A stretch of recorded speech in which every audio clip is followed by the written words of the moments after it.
सस्ते वाले दाल मसाले स्वाद हुआ बेकार। MDH की हल्दी मिर्ची धनिया करे कमाल। ये रंग दे, ये खुशबू दे, ये तीखा, ये कम पड़े। क्या निराला MDH मसाला। नेपाल से आ रही बड़ी खबर का हम रुख करते हैं। नेपाल के अंतरिम प्रधानमंत्री बनेंगी सुशीला कार्की।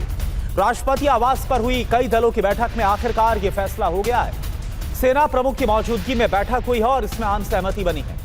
नेपाल की पहली महिला चीफ जस्टिस रह चुकी है सुशीला कार्की और अब उनके नाम को लेकर हालांकि कल तक एक गतिरोध नजर आ रहा था जेनजी को के अंदर भी, लेकिन अब आम राय बन गई है और सुशीला कार्की अंतरिम प्रधानमंत्री बनेंगी, यह तय हो गया।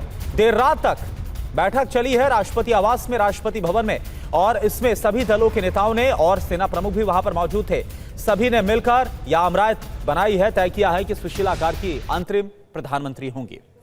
तो सुशीला कार्की को कमान आखिर क्यों सौंपी गई, इसके पीछे की वजह क्या? नंबर 1, नेपाल में बेहद ईमानदार छवि है उनकी, किसी भी राजनीतिक दल से कोई संबंध नहीं। नेपाल की पूर्व चीफ जस्टिस रही हैं, 11 जुलाई 2016 को चीफ जस्टिस बनी। BHU से राजनीतिक शास्त्र में MA किया, यानी कि सियासत की अच्छी खासी जानकारी उनके पास है। और देखिए एक और अहम खबर, नेपाल में संसद भंग करने पर गतिरोध अभी भी बना हुआ है। संसद भंग करने को लेकर आम सहमति नहीं बन पाई है। जेनजी ने संसद भंग करने की मांग की है। राष्ट्रपति, सेना प्रमुख कार्की के बीच हुई है बात, लेकिन अभी भी गतिरोध बना हुआ है संसद भंग करने के फैसले को लेकर।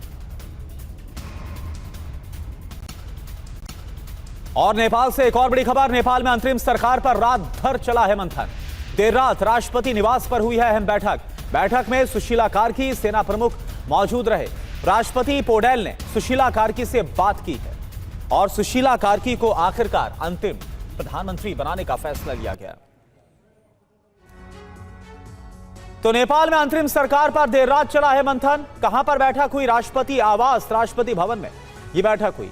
बैठक में कौन कौन शामिल था? सुशीला कार्की, राष्ट्रपति रामचंद्र पौडेल, अशोक राज सिंहदेल, ये सभी शामिल थे। और यह बैठक कितने बजे हुई? कल रात करीब 8 बजे। बैठक का मुद्दा क्या था? अंतरिम सरकार का गठन करना। देश के मौजूदा हालात को लेकर चर्चा हुई है और इसी के बाद यह तय हुआ कि सुशीला कार्की को अंतरिम प्रधानमंत्री बनाया जाएगा। और विपिन चौबे इस वक्त हमारे साथ जुड़े हैं और ज्यादा जानकारी के साथ। विपिन, हालांकि कल तक हम देख रहे थे कि जेनजी की तरफ से इसको लेकर एक विरोध भी किया जा रहा था सुशीला कार्की के नाम पर, लेकिन यह आम राय, आम सहमति कैसे बनी है और संसद भंग करने को लेकर जो गतिरोध बना हुआ है, इस पर अभी आगे क्या होता नजर आ रहा है? देखिए 2 दिन से ये प्रोसेस चल रहा है और अंतरिम प्रधानमंत्री का नाम और चेहरा कौन होगा, इसको लेकर गतिरोध बरकरार था।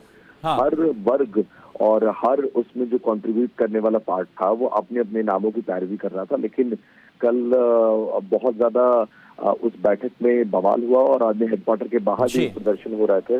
उसके बाद रात में 11 बजे के आसपास, क्योंकि जब सेनाध्यक्ष जी ने कहा कि अगर आप लोग अंतरिम प्रधानमंत्री के नाम पर सहमत नहीं होंगे तो फिर क्यों ना राजशाही लागू कर दी जाए, तो उसके बाद फिर जेनजी ने अपना मूवमेंट चेंज किया है और सुशीला कार्की के नाम पर सहमति दे दी है। लेकिन अभी भी बहुत सारे वैलिड पॉइंट ऐसे हैं, क्योंकि वो नहीं चाहते कि जो पुराने मिनिस्टर्स हैं वो रिपीट करें और इसीलिए वो चाहते हैं कि संसद को भंग किया जाए और भंग करने के बाद उसको अनाउंस किया जाए और नए मिनिस्टर्स ओथ लें और फिलहाल जो इलेक्शन का प्रोसेस है उसको शुरू कर दिया जाए और इन बिटवीन सुशीला कार्की के नेतृत्व में सरकार चलती रहे। तो बहुत सारे पॉइंट्स हैं, उसको लेकर आज डिस्कशन होना है, लेकिन इतना जरूर है कि अंतरिम प्रधानमंत्री के नाम पर जो गतिरोध था वो खत्म हुआ है और सुशीला कार्की को अंतरिम प्रधानमंत्री बनाया जाएगा, इस पर सहमति बन गई है। ठीक है, यानी कि एक जो गतिरोध कल तक नजर आ रहा था वो तो आज खत्म हो गया है, देर रात जो बैठक हुई, लेकिन संसद भंग करने को लेकर अभी भी जो गतिरोध है वो बरकरार है। बहुत बहुत शुक्रिया आपका इस पूरी जानकारी के लिए। सस्ते वाले दाल मसाले स्वाद हुआ बेकार। MDH की हल्दी मिर्ची धनिया करे कमाल। ये रंग दे, ये खुशबू दे, ये तीखा, ये कम पड़े। क्या निराला MDH मसाला।